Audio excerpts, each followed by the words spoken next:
Audio কথনে সবাইকে স্বাগত জানাচ্ছি। আজকে আমরা শুরু করতে যাচ্ছি একটি নতুন উপন্যাস। উপন্যাসটির নাম হচ্ছে ঘর জামাই। লিখেছেন শীর্ষেন্দু মুখোপাধ্যায়। উপন্যাসটি আমি মোট ৬টি পর্বে ভাগ করে পড়ব। আজকে আমি পড়ছি উপন্যাসটির প্রথম পর্ব।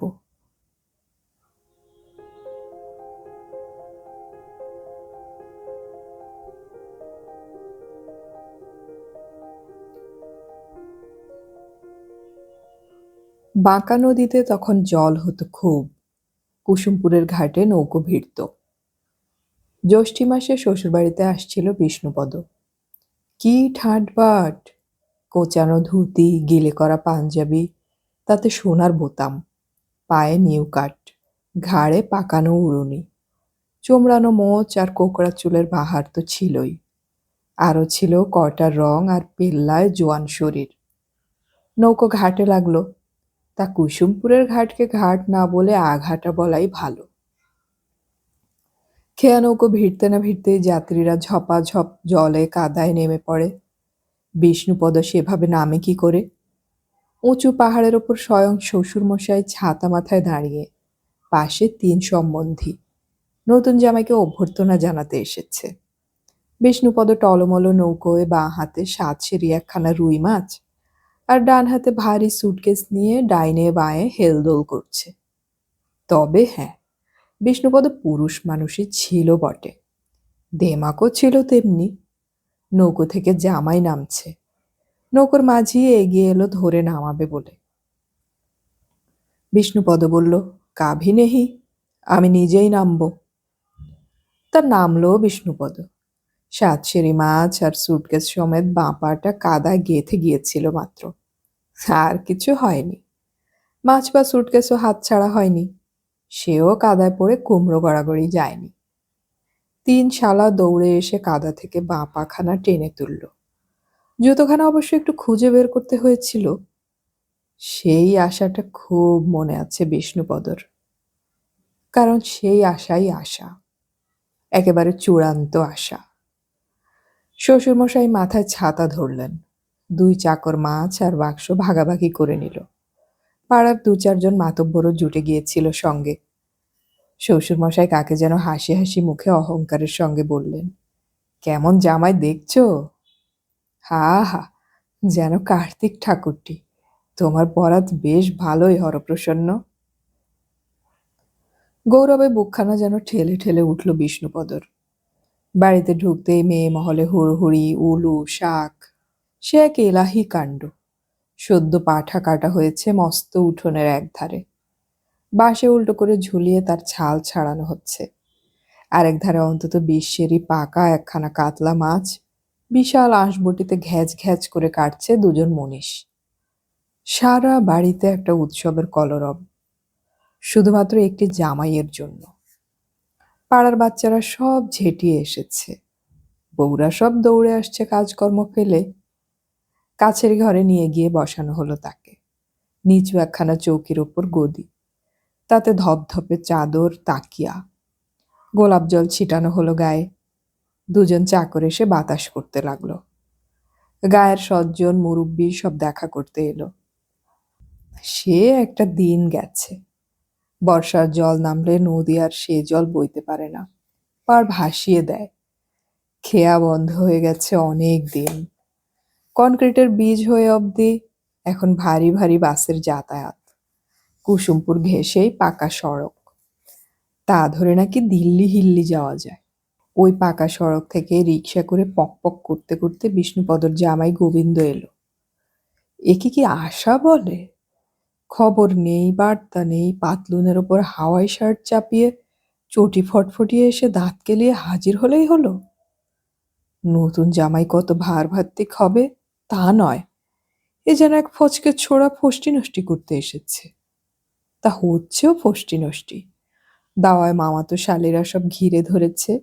হা হা হি হি হচ্ছে খুব। চারদিকে গুরুজন তোয়াক্কাই নেই, কিন্তু দুঃখ অন্য জায়গায়। জামাইয়ের সঙ্গে মেয়ের মুক্তির ভাব হচ্ছে না, কিছু একটা আটকাচ্ছে। মেয়েকে বিয়ের পর থেকে ফেলে রেখেছে বাপের বাড়িতে। খুবই দুশ্চিন্তার ব্যাপার। কাঁঠাল গাছের ছায়ায় সাতকড়ি পুরনো কাঠ জুড়ে একখানা চৌকি বানাচ্ছে। গুষ্টি বাড়ছে, জিনিসও লাগছে। গাছের ছায়ায় একখানা মোড়া পেতে বসলো বিষ্ণুপদ। সাতকড়ির দাঁতে ধরা একখানা বিড়ি, তাতে অবশ্য আগুন নেই। বিড়িখানা দাঁতে ধরে রেখে সাতকড়ি বলে, মেয়েখানা দিব্যি পার করেছ জামাইদা। এখন আমার কপালে কি আছে তাই ভাবছি। 3 মেয়ে, বিয়লো বউ, সবই কপাল। সাতকড়ির দুঃখটা বেশ করে অনুধাবন করে নেয় বিষ্ণুপদ। দোষটা যে কার তা এই বয়সেও সে ঠিক বুঝতে পারে বলে মনে হয় না। কিছু কিছু ব্যাপার স্যাপার আছে যা শেষ অব্দি বুঝ সমাজের মধ্যেই আসে না। কপাল বললে ল্যাঠা চুকে যায় বটে, কিন্তু তাতে মনটা কেমন সায় দেয় না। সাতকড়ি একটা দীর্ঘশ্বাস ফেলে। কেমন কার্তিকের মতো জামাই। বিষ্ণুপদর একটু আঁতে লাগে। সবাই কার্তিক হলে তো কার্তিকের গাদি লেগে যাবে। সে তাচ্ছিল্য ভরে বলে, কার্তিক না কেলে কার্তিক? সাতকড়ি রেদা চালাতে চালাতে বলে, রং ধুয়ে কি জল খাবে জামাইদা? নাটাগড়ে তোমার জামাইয়ের মোটর গ্যারাজখানা দেখেছ? দিন রাত 8-10 জন লোক খাটছে। বাপ আর 4 ভাই মিলে মাস গেলে অন্তত 5,000 টাকা কামাচ্ছে। তার উপর চাষবাস, মুদিখানা। এ যদি কার্তিক না হয় তাহলে কার্তিক আর কাকে বলে শুনি? তা বলে অমন পাতলুন পরা ফচকে জামাই আমার পছন্দ নয় বাপু। চেহারা দেখো, পোশাক দেখো, হাবভাব দেখো, জামাই বলে মনে হয়? একটু ভারভাত্তিক গুরুগম্ভীর না হলে মানায়? আমরাও তো জামাই ছিলুম না কি? সহবত কিছু কম দেখেছিস? সাতকড়ি পুরনো লোক। হাতের কাজ থামিয়ে সে বিড়িটা ধরিয়ে নিয়ে বলে, পুরনো কথা তুললেই ফ্যাসাদ বুঝলে জামাইদা। ওসব নিয়ে ভেবো না, মেয়ে খেয়ে পরে সুখে থাকলেই হয়। বিষ্ণুপদ একটু গম্ভীর হয়ে থাকে। তার জামাই গোবিন্দ একটু তেরিয়া গোছের লোক। নিতান্ত দায়ে না পড়লে পেন নাম টেন নাম করে না। বিশেষ পাত্তাও দেয় না শ্বশুরকে। কানাঘুষো শুনেছে। শ্বশুর ঘর জামাই ছিল বলে গোবিন্দ একটু নাক সিটকোয়। বিপদ হলো, নাটাগড় থেকে তার নিজের বাড়ি গেড়াপোতা বিশেষ দূরে নয়, 5-6 মাইলের মধ্যে। আর গেড়াপোতায় গোবিন্দর এক দিদির বিয়ে হয়েছে, যাতায়াতও আছে। জামাই একদিন ফস করে বলেও বসলো, আপনার মা ঠাকরুন যে এখনো বেঁচে আছেন সে কথা জানেন তো? বড্ডই স্পষ্ট খোঁচা। কথাটা ঠিক যে নিজের বাড়ির পাট একরকম চুকিয়েই দিয়েছিল বিষ্ণুপদ। বাপ আর ভাইদের সঙ্গে সদ্ভাবও ছিল না।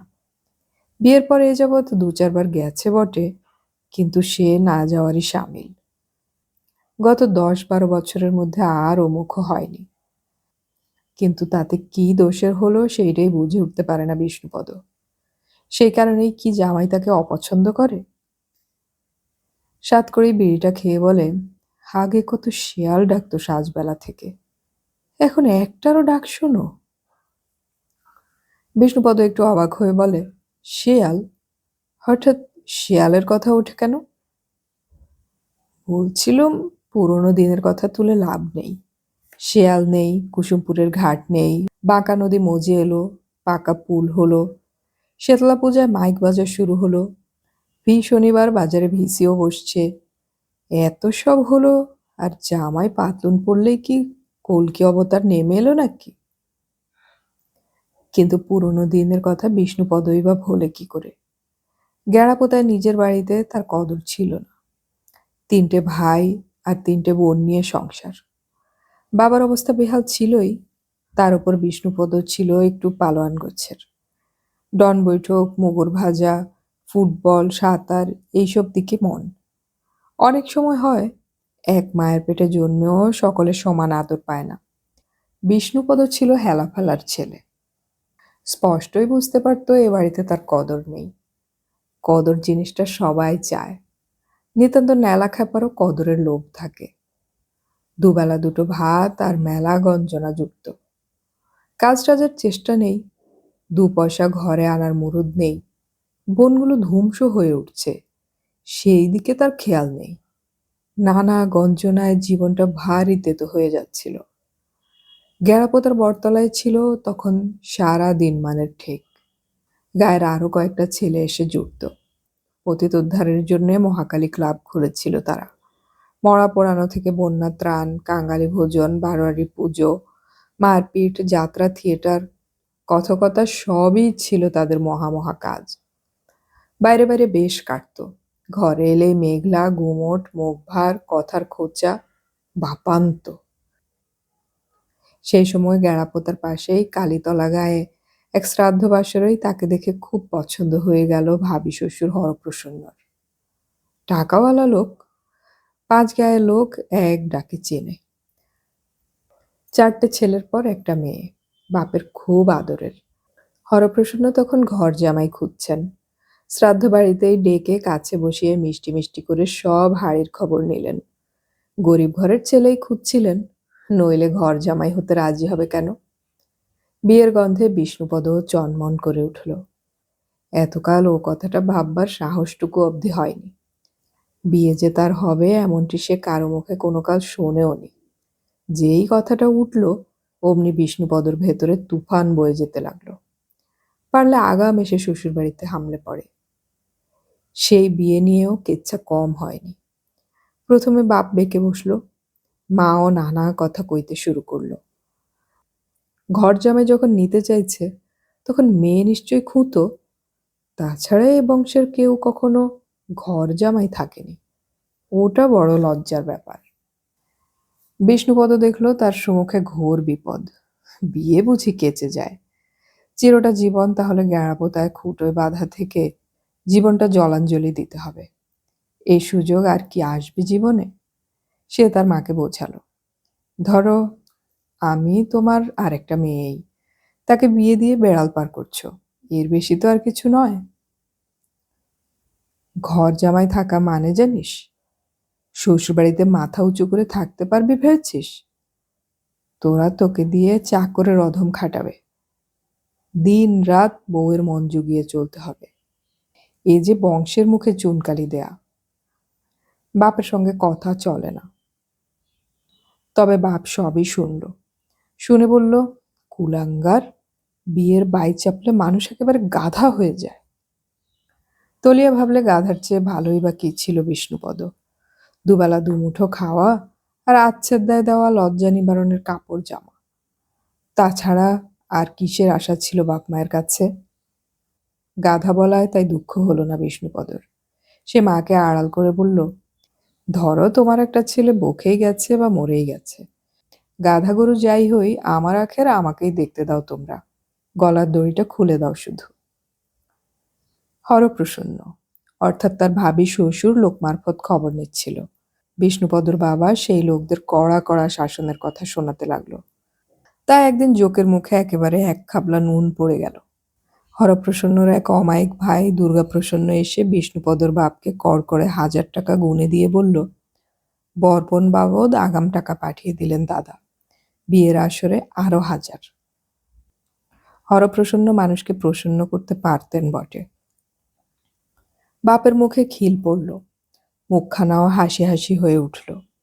মাও আর রাগ কাড়ে না, শুধু চোখের জল মুছে একদিন বলল, শ্বশুরবাড়ি গিয়ে কি মাকে মনে থাকবে রে বাপ? ওরা বড় মানুষ, টাকায় ভুলিয়ে দেবে। কথাটা ভাঙল না বিষ্ণুপদ। ভাঙলে মা দুঃখ পাবে। সে আসলে ভুলতেই চায়। ভাবি শ্বশুরের প্রতি কৃতজ্ঞতায় তার মাথাটা নুয়ে আসছিল বারবার। বাবা আর এক ভাই গিয়ে পাত্রীও দেখে এসে বলল, দেখনসই কিন্তু নয়, তবে গা ঘরে চলে যাবে। এ বাড়িতে তো আর থাকতে আসবে না। আমি মত দিয়েই এসেছি। পাত্রী কেমন তা বিষ্ণুপদ জানত না। কথাটা তার খেয়ালই হয়নি। লাঞ্ছনার জীবন থেকে মুক্তি পাওয়াটাই তখন বড় কথা। পাত্রী সুন্দরী না বান্দরী তা নিয়ে মাথা ঘামানোর কিছুই ছিল না। গেড়াপোতা ছেড়ে অন্য জায়গায় যাচ্ছে এই ঢের। আর বিয়েটাও হলো দেখার মতো। বাদ্যি বাজনা ঠাঁট ঠমক জাঁকজমকে পাত্রী চাপা পড়ে গেল কোথায়? শুভদৃষ্টির সময় এক ঝলক দেখে কিছু খারাপ লাগলো না বিষ্ণুপদর। কম বয়সের, কিন্তু চটক আছে একটা। পাত্রী নিয়ে মাথা ঘামানোর মতো অবস্থাও তখন তার নয়। তাকে নিয়েই তখন হইচই। চারদিকের লোক জামাইয়ের চেহারা দেখে ধন্য ধন্য করছে। এতদিন পর জীবনে প্রথম একটা কাজের কাজ করেছে বলে আনন্দে দেমাকে বোধ হয়ে গেল বিষ্ণুপদ। বিচক্ষণ হরপ্রসন্ন গোপনে নাকি বৌভাতের খরচাটাও জুগিয়েছিল।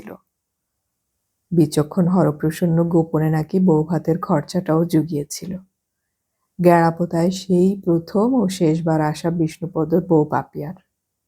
মোট বোধ হয় দিন 7 ছিল। ওই 7 দিনে তাকে যথেষ্ট উত্ত্যক্ত করেছিল বিষ্ণুপদর হিংসুটে বোনেরা। মাও খোঁচানো কথাবার্তা বলতো, বড়লোকের মেয়ে বলে কথা, তার উপর বাড়ির ছেলেকে লুট করে নিয়ে যাচ্ছে। অষ্টমঙ্গলায় শ্বশুরবাড়িতে পাপিয়াকে রেখে গেড়াপোতায় ফিরল বিষ্ণুপদ। তখন 3টে মাস বড় জ্বালা যন্ত্রণায় কেটেছে। কেউ কথা শোনাতে ছাড়েনি। গঞ্জনা একেবারে মাত্রা ছাড়া হয়ে উঠেছিল। কথা ছিল জামাই ষষ্ঠীতে পাকাপাকিভাবে শ্বশুরবাড়ি চলে যাবে বিষ্ণুপদ। সুতরাং বাড়ির লোক ওই 3 মাস সুদে আসলে উসুল করে নিল। বিষ্ণুপদ কারও কথার জবাব দিল না, ঝগড়া কাজিয়া করল না। তার সামনে সুখের ভবিষ্যৎ। কটা দিন একটু শোয়ে নিল দাঁত চেপে। শ্বশুরবাড়িতে এসে হাঁপ ছেড়ে বাঁচল। তোয়াজে আদরে একেবারে ভাষাভাষী কাণ্ড। চাইবার আগেই জিনিস এসে যায়। ডাইনে বাঁয়ে চাকর বাকর। লটারি জিতলেও ঠিক এরকম ধারা হয় না। তবে সব কিছুর মূলেই ছিলেন শ্বশুর হরপ্রসন্ন। কি চোখেই যে দেখেছিলেন বিষ্ণুপদকে! সব জায়গায় সঙ্গে নিয়ে ঘুরতেন। কাজ কারবার, চাষবাস, মামলা মোকদ্দমা, ধানকল, আটা চাকি, গায়ের মোড়ল মুরব্বি থেকে শুরু করে সরকারি আমলাদের সঙ্গেও ভালো ভাবসাব ছিল তার। সম্বন্ধীরা কি আর ভালো চোখে দেখছিল এইসব বাড়াবাড়ি? 4 সম্বন্ধী বিয়ে করে সংসারী, ছেলেপুলে আছে, ভবিষ্যৎ আছে। তারা কি বিপদের গন্ধ পায়নি এর মধ্যে? খুবই পেয়েছিল। এবং পেছন থেকে তাদের বউদেরও উস্কানি ছিল।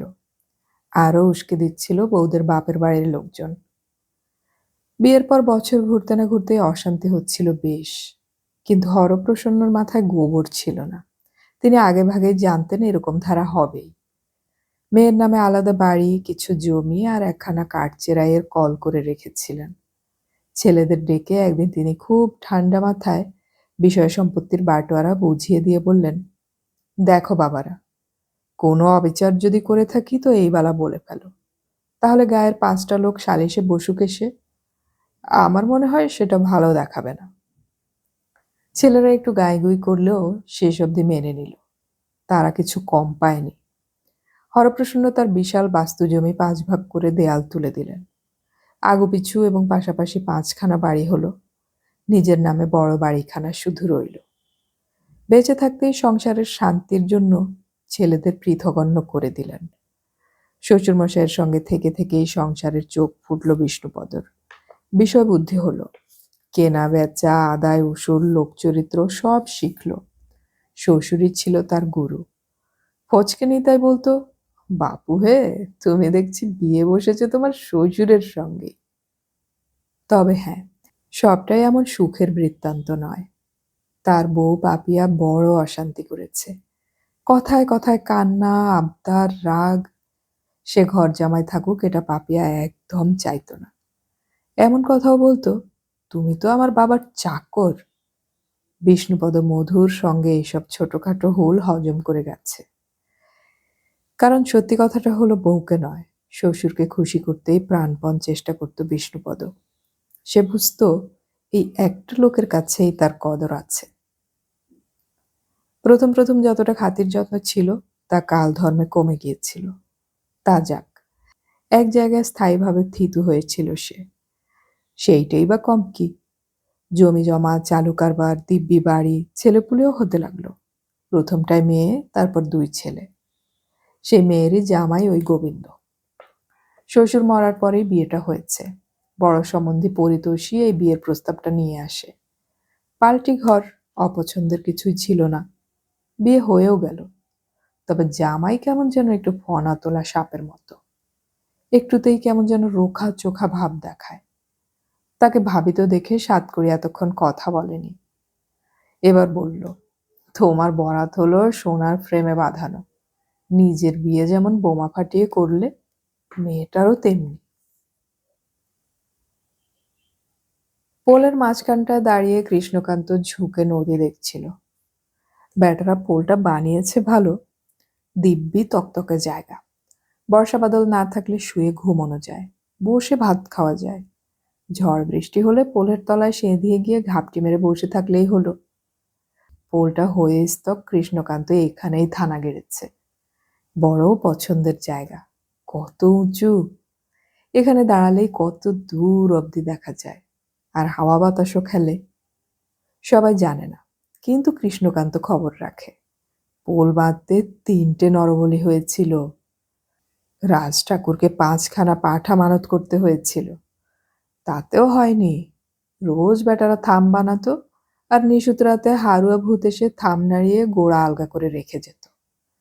শেষে বাতাসপুরের শ্মশান থেকে হাতে পায়ে ধরে নকুর তান্ত্রিককে এনে ভূত বশ করতে হয়েছিল। কিন্তু এত করেও লাভটা হলো লবডঙ্কা।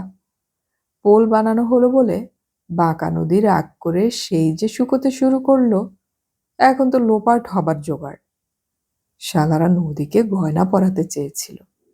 বেহদ্দ বেকুব না হলে মা মুক্তকেশীকে কেউ গয়না পরায়? বাঁকা নদীর জলে চান করলে আগে পুণ্যি হতো।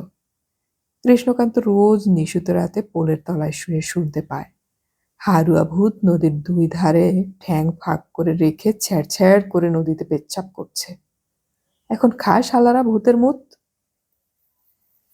কৃষ্ণকান্ত রেলিং থেকে ঝুঁকে নদী দেখছে আর আপন মনে হাসছে। নদীর যত বৃত্তান্ত তা তার মতো আর কেউ জানে না। নন্দবাবুর মেয়ে শেফালি পোল থেকে লাফিয়ে পড়ে মরল, এ বৃত্তান্ত সবাই জানে। বিষ্ণুপদর ছেলে জ্ঞানের সঙ্গে তার একটু ছিল। টের পেয়ে নন্দবাবু খুব ঠ্যাঙায়। অপমানে শেফালি এসে ঝাঁপ খেল। কিন্তু কেউ জানে না বাঁকা নদী কিছুদিন হলো খুব ডাকাডাকি করছিল শেফালিকে। পরীক্ষায় ফেল হয়ে বিশ্বাসদের ফটিকও ঝাঁপ খেল। সে কি এমনি এমনি? বাঁকা রোজ সব কচি কাঁচা ছেলেপুলেকে ডাকছে, 1টি 2টি করে এসে ঝাঁপ খাবে আর মরবে। তারপর যে কাণ্ডখানা হয় সেটাও কেউ টের পায় না, কৃষ্ণকান্ত পায়। মরা মেয়ে বা ছেলের জন্য মা বাপেরা যখন কান্নাকাটি করছে, তখন শেফালি দিব্যি বাঁকা নদীর বালিয়াড়িতে দাগ কেটে এক্কা দোক্কা খেলে আর ছোটাছুটি করে বেড়ায় মনের আনন্দে। ফটিকে বা কোন দুঃখে আছে? হারুয়া ভূতের সঙ্গে ঘুরে ঘুরে বট ফল নাটা ফল পাড়ে আর খায়। ভর দুপুরে পোলের তলায় ছায়ায় শুয়ে শুয়ে আধ বোঝা চোখে সব দেখতে পায় কৃষ্ণকান্ত। মাঝে মাঝে হরপ্রসন্ন বাবু এসে পোলটার দিকে চেয়ে খুব রাগারাগি করেন। এত জল ছিল নদীতে, সব কোথায় গেল? হ্যাঁ, গেল কোথায় অত জল? এই বলে ইয়া বড় বড় ঢেলা তুলে পোলের গায়ে ভটাভট ছুঁড়ে মারেন। ঠিক দুপুরবেলা ভূতে মারে ঢেলা। পোলটাকে ঘুরে ফিরে সারা দিনই দেখে কৃষ্ণকান্ত।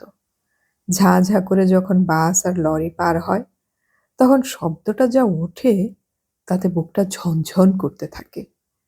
পোলের তলায় বসে থাকলে মনে হয় এই বুঝি সব হুড়মুড় করে ভেঙে পড়ল।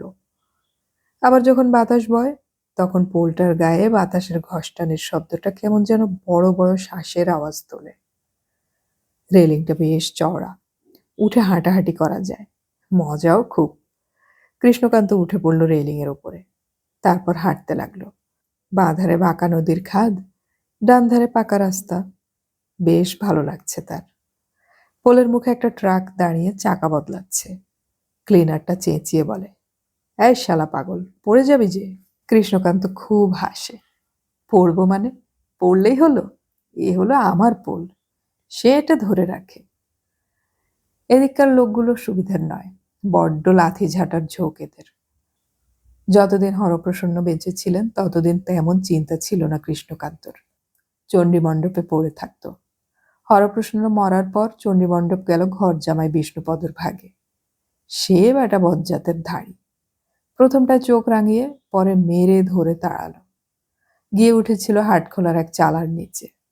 চৌকিদার শিবু এসে একদিন বলল, প্রতি রাতের জন্য 4 আনা করে পয়সা লাগবে। তা সেখান থেকেও উঠতে হলো। কিন্তু শালারা বুঝতে চায় না যে মানুষের একটা মাথা গুজবার জায়গা চাই। এই পোলটা হয়ে স্তক তার একখানা ঘর বাড়ি হয়েছে। পোলের তলায় ওপরে যেমন খুশি শোয়ে বসে থাকে, ঘুরে বেড়ায়, কারো কিছু বলার নেই। একটা বাস ঢুকছে কুসুমপুরে। জানলা দিয়ে লোকগুলো হাঁ করে দেখছে তাকে।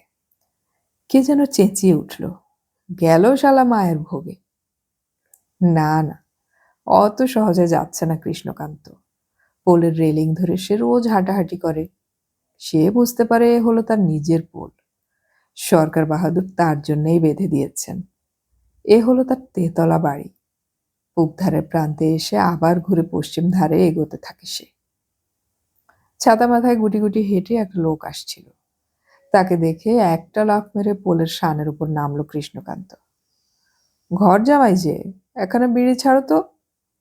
লোকটা দাঁড়ালো, তার দিকে চাইল, তারপর বলল, পোলটা দিব্যি বাপের সম্পত্তি পেয়ে গেছিস দেখছি।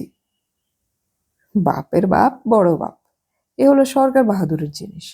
দেবে নাকি একখানা বিড়ি? বিড়ি? তোর সাহস তো কম নয় দেখছি। এতক্ষণ রেলিং এর উপর খেলা দেখালুম যে, সারা দিন মান দেখাই, তবু কোনো শালা কিছু দেয় না জানো। কোশমিনকালে আমাকে বিড়ি সিগারেট পান খেতে দেখেছিস? কৃষ্ণকান্ত একটু অবাক হয়ে বলে, বিড়ি খাও না? খাও না কেন বলো তো ঘর জামাই? বিড়ি তো খুব ভালো। ঘর জামাই বলে খেকিয়ে ওঠে বিষ্ণুপদ। ঘর জামাইটা আবার কি রে? তোর তো দেখছি বেশ মুখ হয়েছে। কৃষ্ণকান্ত গম্ভীর হয়ে বলে, খারাপটা কি বললুম শুনি? তুমি হরপ্রসন্ন বাবুর ঘর জামাই হয়ে এসেছিলে না এ গায়ে? তাতে তোর বাপের কি? বলে ছাতাটা ফটাস করে বন্ধ করে বিষ্ণুপদ। লক্ষণটা ভালো নয়। ছাতাটা যেমন জুত করে ধরেছে, পেটাতে পারে। না, এই বলছিলাম আর কি। কৃষ্ণকান্ত দুপা পিছিয়ে গিয়ে বলে, বেটা না দাও 10-20 পয়সা তো দিতে পারো। সরকার বাহাদুর এত বড় পোলটা আমার জন্য বানিয়ে দিতে পারলেন, আর তোমরা এইটুকু পারো না? এহ, সরকার বাহাদুর তেনার জন্য পোল বানিয়েছেন, তোর বাপের পোল? কৃষ্ণকান্ত বুঝলো হবে না, সব সময় হয় না, মাঝে মাঝে আবার হয়েও যায়। লোকটাকে ছেড়ে কৃষ্ণকান্ত পোলের নিচে নেমে এসে ছায়ায় বসল। বেশ জুত করে বসল, মাথার উপর ছাদ, চিন্তা কিসের? একটা বিড়ি হলেও হতো, কিন্তু না হলেও তেমন কষ্ট নেই। তার মাথায় একটা কথা এলো, আচ্ছা, ঘর জামাই থাকলে কেমন হয়? ঘর জামাই থাকা তো খারাপ কিছু নয়। বিষ্ণুপদ কি কিছু খারাপ আছে? দিব্যি আছে। এতদিন কথাটা খেয়াল হয়নি তার। এদিককার লোকগুলো যেন কেমন ধারা, একবার ডেকে তো বলতে পারে, ওরে কেষ্ট পাগলা, ঘর জামাই থাকবি? কেউ বলেনি। তা কৃষ্ণকান্তর খেয়ালও হয়নি। ঘর জামাই থাকার মেলা সুবিধে।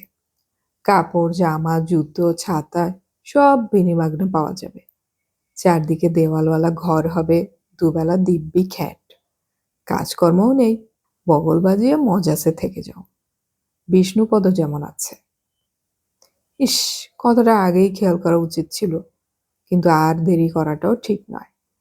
এইবার একটা হেস্তনেস্ত করে ফেলা দরকার। কৃষ্ণকান্ত উঠে বসল। রাস্তা নামতেই কে যেন হাঁক মারল, ওরে কেষ্টা, বলে হনহন করে চললি কোথা? দিল পিছু ডেকে। কৃষ্ণকান্ত ফিরে দেখে সাতকড়ি। লোকটা বড় ভালো নয়। একখানা জল চৌকি করে দিতে বলেছিল কৃষ্ণকান্ত, বহু দিন হলো ঘোরাচ্ছে। জল চৌকি হলে কৃষ্ণকান্তের একটু সুবিধে হয়। পোলের তলায় উবু হয়ে বসে থেকে থেকে হাঁটু দুটোয় ব্যথা। জল চৌকি হলে দিব্যি গা ছেড়ে বসে আরাম করা যেত।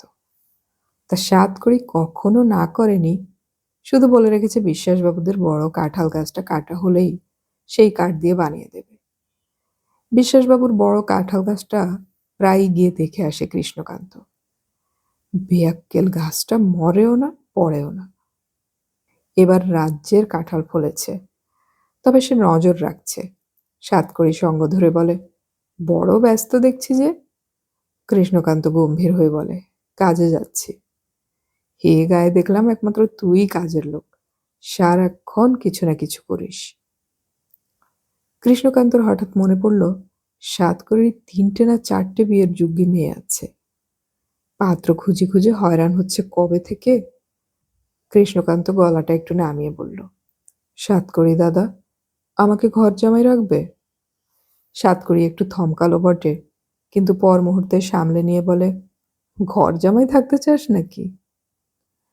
আজ ঠিক করে ফেললাম ঘর জামাই হয়েই থাকা ভালো। চারদিকে দেয়াল, মাথার উপর ছাদ, দুবেলা খাওয়া দাওয়া, সকাল বিকেল চা। কি বলো? বিষ্ণুপদ কেমন আরামে আছে দেখছো তো? সাতকড়ি একটা দীর্ঘশ্বাস ফেলে বলে, তোর মতো জামাই পেলে কে না লুপে নেবে বল। আমিও নিতুম, তবে কিনা আমরা হচ্ছি গরিব মানুষ। নিজেদেরই ঘরে ঠাঁই হয় না, তো জামাইকে রাখবো কোথায় বল? আমি তো বারান্দাতেও পড়ে থাকতে রাজি। তুই তো রাজি, কিন্তু জিনিসটা ভালো দেখায় না। শত হলেও জামাই বলে কথা, তার খাতিরই আলাদা। তার উপর ধর, আমাদের খাওয়া দাওয়াও তো শাক জুটলে অন্য জোটে না। ঘর জামাই যদি থাকতে চাস, তা তারও ব্যবস্থা হয়ে যাবে। কে যেন বলছিল সেদিন, ঠিক মনে পড়ছে না। ভালো পাত্র পেলে খবর দিতে, ঘর জামাই রাখবে। কে বলো তো? একটু বাড়ি বাড়ি ঘুরে দেখতো, যার দরকার সে ঠিকই বেরিয়ে এসে তোকে ধরবে। মা কালের দিব্যি কেটে বলছো তো? আরে হ্যাঁ রে হ্যাঁ, ফিরিওয়ালারা যেমন হাঁক মেরে বেড়ায় পাড়ায় পাড়ায়, তেমনি হাঁক মেরে গাটা একটা চক্কর দিয়ে আয়। সবাইকে জানান দিতে হবে তো, একটু বেশ গলা ছেড়ে হাঁক মারবি, জামাই রাখবে গো, জামাই। পারবি না?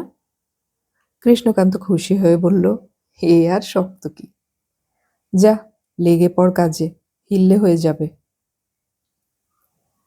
মাথার মোড়ে সাতকড়ি ভিন্ন পথ ধরল। কেউ যদি একটু ধরিয়ে দেয়, তাহলে সব কাজই কৃষ্ণকান্ত ঠিকঠাক করতে পারে। ধরিয়ে দেওয়ার লোকই যে সবসময় পাওয়া যায় না, এইটাই কৃষ্ণকান্তর মুশকিল। এই যে সাতকড়ি দাদা, এ বেশ ভালো লোক। কি করতে হবে, কেমন করে করতে হবে তা ধরিয়ে দিল। এমন একটা জলের মতো সোজা হাঁক মারতে মারতে কৃষ্ণকান্ত পুব পাড়ায় ঢুকল। মল্লিক বাড়ির বউ মালতী উঠোন ঝেঁটিয়ে ধানের তুষ তুলে রাখছিল হাঁড়িতে। সেই প্রথম ফেরিওয়ালার ডাকটা শুনতে পেল, কিন্তু কি হেঁকে যাচ্ছে তা বুঝতে না পেরে আগর ঠেলে বাইরে এসে দাঁড়ালো। ওরে ও কেষ্ট, কি বিক্রি করছিস? হাতে তো কিছুই দেখছি না। কেষ্ট রাস্তা থেকে নেমে এসে একগাল হেসে বলল, ঘর জামাই রাখবে আমাকে? মালতী হেসে গড়িয়ে পড়ল, ওরে সুবাসী, দৌড়ে আয়, ছুটে আয়, দেখ পাগলা কি বলছে। ছোট বউ সুবাসী এলো, বাড়ির আরো মেয়েরা বেরিয়ে এলো। হাসাহাসির ধুম পড়ে গেল তাদের মধ্যে। কৃষ্ণকান্ত বুঝলো হবে না, বেশিরভাগ সময় হতে চায় না, মাঝে মাঝে হয়। কৃষ্ণকান্ত ফের পথে নেমে পড়ল। গড়াইদের বাড়ির বুড়ো মদন গড়াই ক্ষেতের কাজ করছিল। হাতের দাখানা নেড়ে তেড়ে এলো বেড়ার ধারে। বেটা নতুন চালাকি ধরেছে, খুব বিয়ের শখ হয়েছে, হ্যাঁ? কৃষ্ণকান্ত আরো একটু এগিয়ে গেল। এগোতে এগোতেই বুঝতে পারল সে বেশ একখানা কাণ্ডই বাঁধিয়েছে। কেউ হাসছে, কেউ তাড়া করছে, কেউ গাল দিচ্ছে, তবে হাসির দিকটাই বেশি। ছেলেপুলেরাও লেগেছে পাছুতে। দু চারটে ঢিল পড়ল গায়ে, নানা কথা কানে আসছে। পাগল বলে, কি রে, কে করবে লোক? ঘর জামাই থাকবে? বসবি নাকি বে? হলো নিত্যকালী, পোলের নিচে থাকবি ঘর বেঁধে মরণ। কে যেন খেপিয়েছে আজ পাগলাকে। এহ, শালার আজ বড় রস উতলেছে দেখছি। গোবিন্দ খেতে বসেছিল ভিতরের বারান্দায়। তাকে ঘিরে শালীরা, সামনে শাশুড়ি, কচি বউ ঘোমটা টেনে দরজায় দাঁড়ানো, থালা ঘিরে বাটি। ঠিক এই সময়ে পাগলার হাঁক শোনা গেল। ছোট ফ্রক পরা শালি পটলি ছুটে গিয়ে খিলখিল করে হাসতে হাসতে ফিরে এলো। হে মা, কি অসভ্য, বলছে ঘর জামাই রাখবে গো, ঘর জামাই। শাশুড়ির মুখখানা কালো হয়ে গেল। কে বলছে রে? কে আবার? কেষ্ট পাগল। গোবিন্দ হাসি চাপতে গিয়ে এমন বিষম খেলো যে খাওয়া বরবাদ হবার জোগাড়। অন্য শালীরাও হাসছে, তাদের কারো গায়ে লাগছে না। তারা সব মামাতো শালী। গোবিন্দ চেয়ে দেখল, দরজায় তার বউটাও নেই, পালিয়েছে।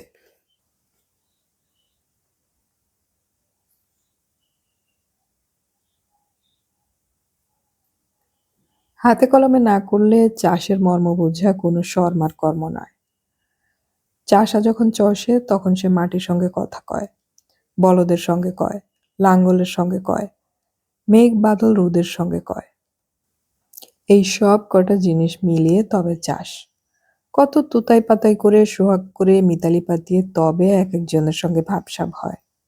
তার চারিদিকে ঝাঁ ঝাঁ করছে প্রাণ। মাটির ঢেলাটাও তার কাছে জ্যান্ত, লাঙলটা কাস্তেটা সবই জ্যান্ত। এরা সব সতীশের বন্ধু বান্ধব। ছাঁচতলায় উঠোনে যেসব গোখরো ঘুরে বেড়ায় তারাও বাস্তুর লক্ষ্মী।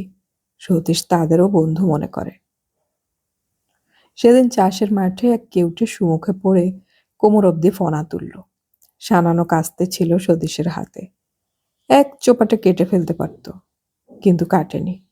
শুধু বিড়বিড় করে বলেছিল, ধান কাটতে গিয়ে ঘুম ভাঙিয়ে দিয়েছি বাপু, মাফ করে দাও। কেউটেটা একটা দীর্ঘশ্বাস ফেলে ফনা নামিয়ে চলে গেল।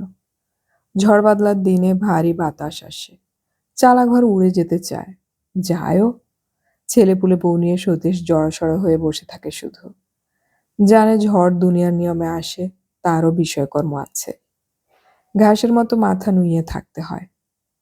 ঝড় কিছুই করে না গরিবের ক্ষতি। মেঘের উপর থেকে বাজ ঠাকুর যখন বজ্রের বল্লম ছুঁড়ে মারেন, তখনও সতীশ নিশ্চিন্তে খেতে কাজ করে। জানে মরার হলে কেউ কি ঠেকাতে পারবে? প্রাণ। চারিদিকে কেবল প্রাণের খেলা দেখতে পায় সতীশ। সবাই ভারী জানত, ভারী বন্ধুর মতো। আঁকাবাঁকা নদীতে জল ছিল খুব, উপচে পড়ত। আজকাল আর জল নেই। বালির ওপর বালি জমা হয়ে উঁচুতে উঠেছে নদীর খাত। একধার দিয়ে শুধু নালার মতো জল বয়ে যায়। যখন জল ছিল তখন বাঁকা নদীর জল ছেঁচে ক্ষেত ভাসিয়েছে সতীশ। আজকাল একটু কষ্ট, বর্ষা বাদল না হলে ক্ষেত জল পায় না। নদীকেও কেমন মানুষ মানুষ লাগে সতীশের। সেও যেন কিছু বলে, কিছু শোনে। ভারী ঠান্ডা সুস্থির সতীশের জীবন। সকাল থেকে রাত অবধি তার খাটুনের শেষ নেই। ক্ষেতে চাষ, বলদ গরু, কুকুর বেড়াল, কাক, সকলের যত্ন আত্তি করা। ছেলেপুলে বউ সকলের পালন পোষণ আছে। গাছপালার পঞ্চভূত আছেন। সকলকেই সতীশ খুশি রাখতে চেষ্টা করে। কেউ জানে না তার দুটো হেলে বলদ কখন হাসে কখন কাঁদে, তার গরুটা কখন উদাস হয়ে যায়। তার কুকুর 4টে, তার 3টে বেড়াল, এদেরও কি ঠিক মতো কেউ বুঝতে পারে সতীশ ছাড়া? বাতাসে যারা ঘুরে বেড়ান, রাত বিরেতে যাদের দেখলে লোকে ভিড়মি খায়, তাদেরও টের পায় সতীশ। গভীর রাতে মাঝে মাঝে সে যখন ঘুম ভেঙে ওঠে, মহাবিস্ময়ে তারা ভরা আকাশের দিকে চেয়ে থাকে, তখন টের পায় কারা যেন বাতাসের মধ্যে বাতাসের শরীর নিয়ে মিশে কাছাকাছি আসে। একটু গা শিরশির করে তার। একদিন বেহানবেলায় ঘাড়ে ভারী লাঙল আর দুটো বলদ নিয়ে মাঠে যাচ্ছে সতীশ। আলের ওপর মুখোমুখি একটা ফুটফুটে ছেলের সঙ্গে দেখা। পরনে হেঁটো ধুতি, খালি গা। কি যে সুন্দর তার মুখ চোখ! সতীশ হাঁ করে দেখছিল। ছেলেটা তার কাছাকাছি এসে একগাল হেসে বলল, এই দেখো, আমি দাঁত মেজেছি। আমার হাতে দেখো, একটুও ময়লা নেই। আমি আজ কোনো দুষ্টুমি করিনি। এত সুন্দর করে বলল যে ওই সামান্য কথাতেই কেন যেন জল এলো সতীশের চোখে। সে ধরা গলায় বলল, তোমার ভালো হবে বাবা, তুমি বড় ভালো ছেলে। ছেলেটা খুশি হয়ে নদীর ধার দিয়ে কোথায় চলে গেল। সতীশ কাউকে কিছু বলেনি, বলতে নেই। মনে মনে সে জানে সেদিনই সে ভগবানকে দেখেছে।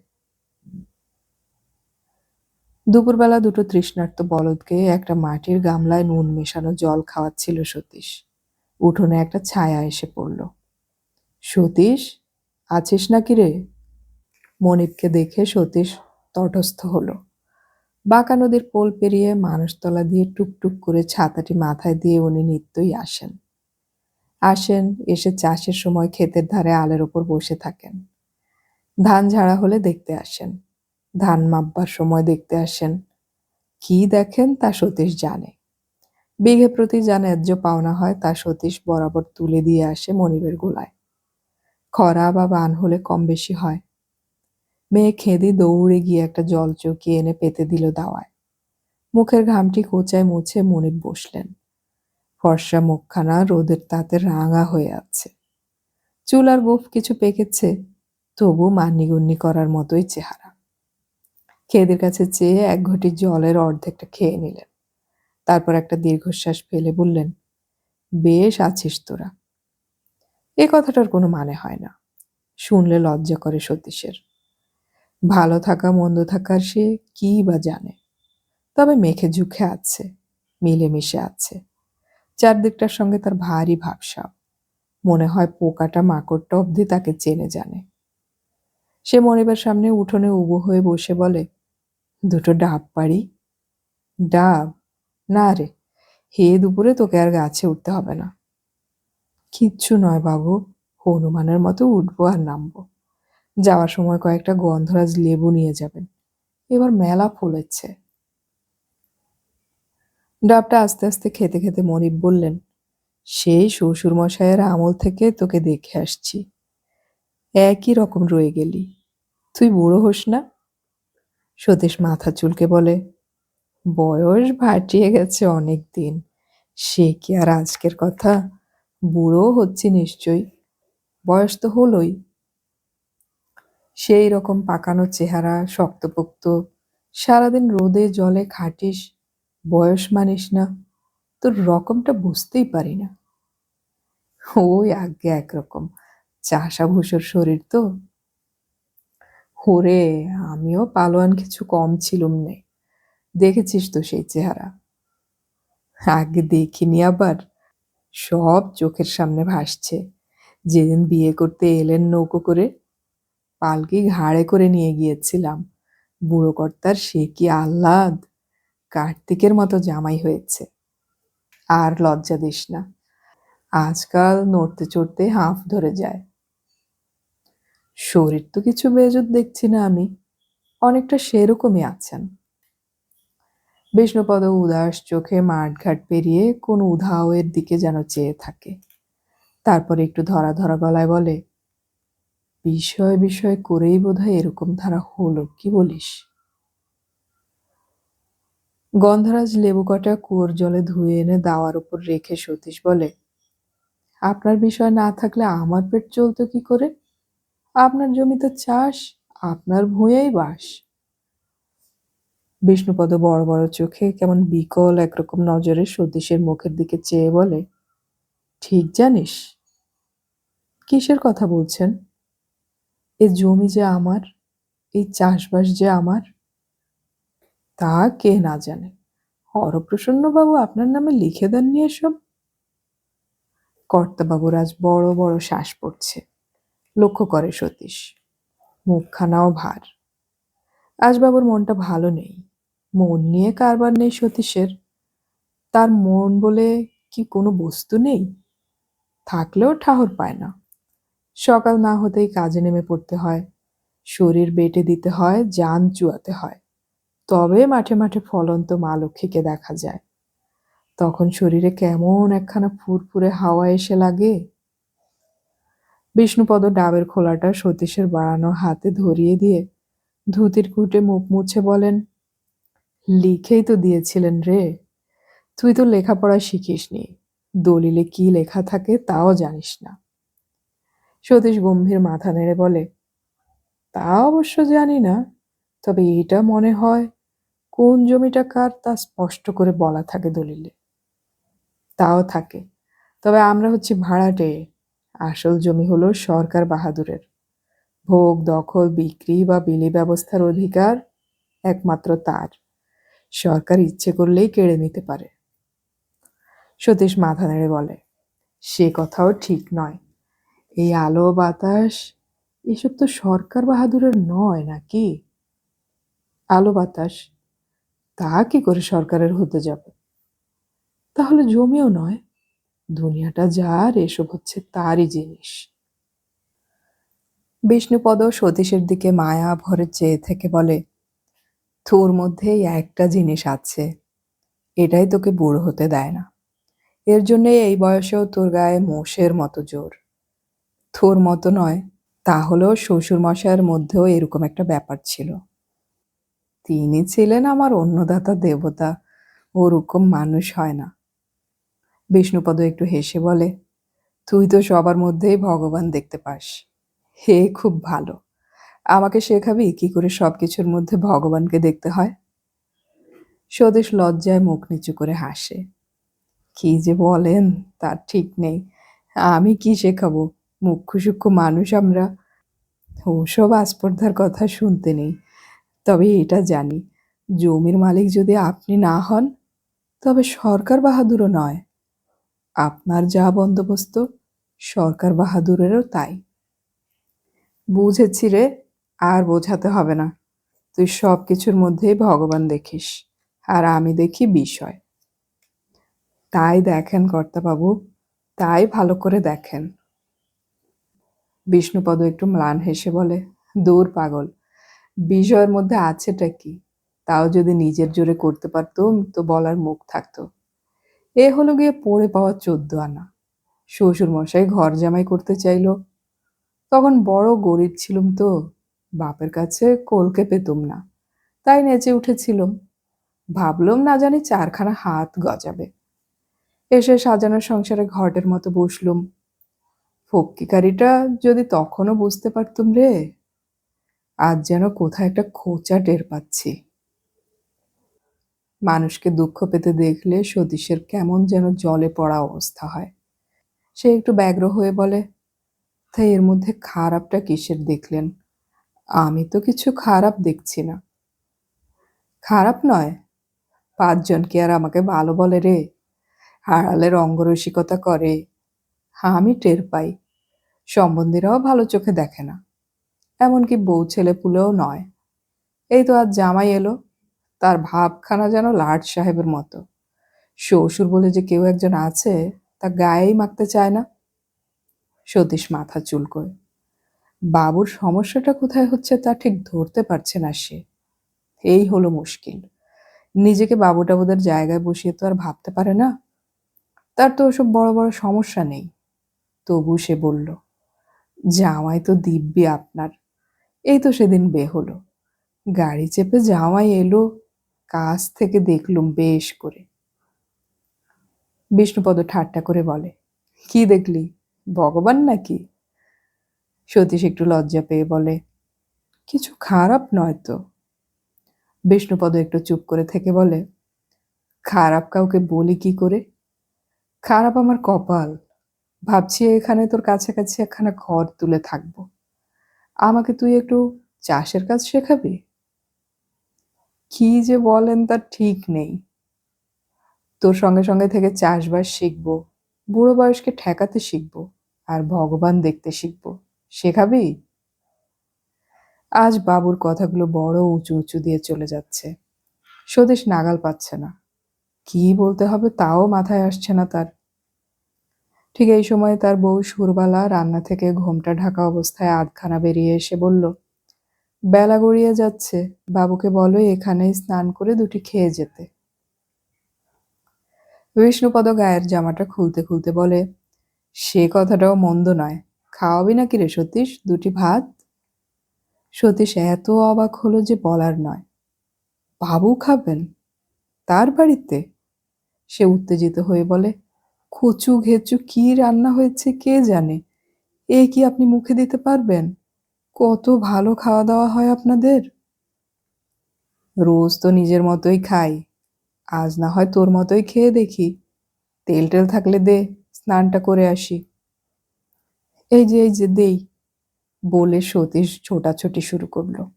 তেল এনে দিল। নিজেই গিয়ে কুয়ো থেকে জল তুলল। একখানা নতুন গামছা কিনেছিল হাট থেকে, সেইটি বের করে দিল। বিষ্ণুপদ যে সত্যি তার বাড়িতে খেতে বসবে এটা যেন তার বিশ্বাস হচ্ছিল না। বিষ্ণুপদ সত্যি স্নান করে এসে খেতে বসে গেল। খেতে খেতে বলল, আমার মা এখনো বেঁচে আছে তা জানিস? গ্যাড়াপোতায় আমাদের বাড়ি, বহু কাল যাওয়া হয়নি। বিষয় সম্পত্তি নিয়ে এমন মজে আছি যে। সতীশ কি বলবে ভেবে পাচ্ছিল না। মিনমিন করে বলল, মোটা চালের ভাত, গিলতে আপনার কষ্ট হচ্ছে খুব? ছোটবেলায় এই মোটা চালের ভাতই জুটতে চাইতো না। কষ্ট ছিল খুব। আর কষ্টে থাকলে মানুষ কত কি করে ফেলে। শ্বশুরমশাই এমন লোভানিতে ফেলে দিলেন যে সব ছেড়ে ছুড়ে একেবারে পুষ্যি পুত্তুরটি হয়ে চলে এলুম। একটা বড় লাফ মেরে খানা খন্দ সব ডিঙিয়ে এলুম বটে, কিন্তু একবার ফিরে দেখা তো উচিত ছিল। ভাইরা বোনরা আমার মা বাবা, তারা ডিঙোতে পারলো কিনা, উচিত ছিল কিনা বল। সতীশ সুরবালার দিকে চেয়ে বলে, বাবুকে একটু ডাল দাও বরং, আর একটু চচ্চড়িও নিন। ঝাল হয়নি তো বাবু? ঝালটাই তো ব্যঞ্জন ছিল রে। ভাত পাতে আর কি বা জুটত, শুধু লঙ্কা। বোনগুলোর একটাও ভালো বিয়ে হয়নি শুনেছি, ভাইগুলোও বড় কেউকেটা হয়নি। বাবা দুঃখে কষ্টে গেছে, মাটা এখনো ধুপ ধুপ করে বেঁচে আছে। সতীশ উবু হয়ে বসে পাতে আঁকিবুকি কাটছে। তার হলো চাষাড়ে খিদে।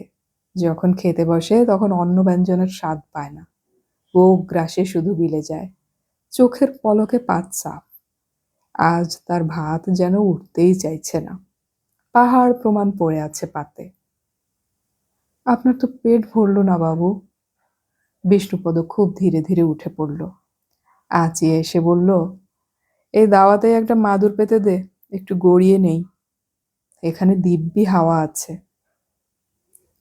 সতীশের মেয়ে খেয়ে দিয়ে একখানা পান সেজে এনে দিল।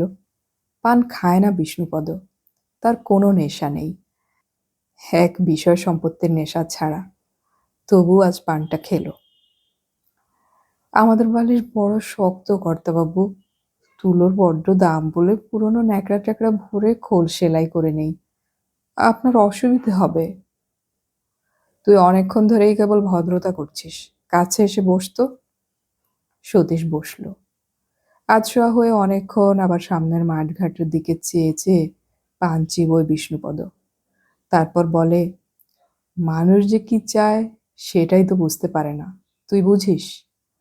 সতীশ ঘন ঘন মাথা চুলকে বলে, খেতে কিছু লাল শাক হয়েছে, খেয়ে দিয়ে তুলে দেবে ক্ষণ, নিয়ে যাবেন। মা ঠাকরুন লাল শাক বড় ভালোবাসেন। আমাকে একটা ঘর করে দিবি, ওই ক্ষেতের মাঝখানটায় হবে। চারদিকে ধান ক্ষেত থাকবে, মাঠ ময়দান থাকবে, গাছপালা থাকবে, একা একা বেশ থাকবো। দিবি? এবারও ধান ভালো হবে না, ক্ষেতে জল না হলেই বড় মুশকিল, নদীটাও শুকলো।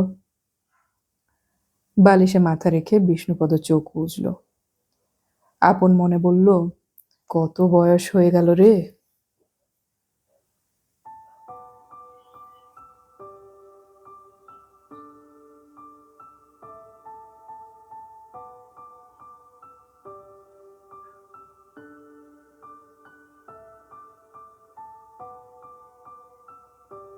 এতক্ষণ আমি পড়ে শোনালাম শীর্ষেন্দু মুখোপাধ্যায়ের লেখা উপন্যাস ঘর জামাই এর প্রথম পর্ব।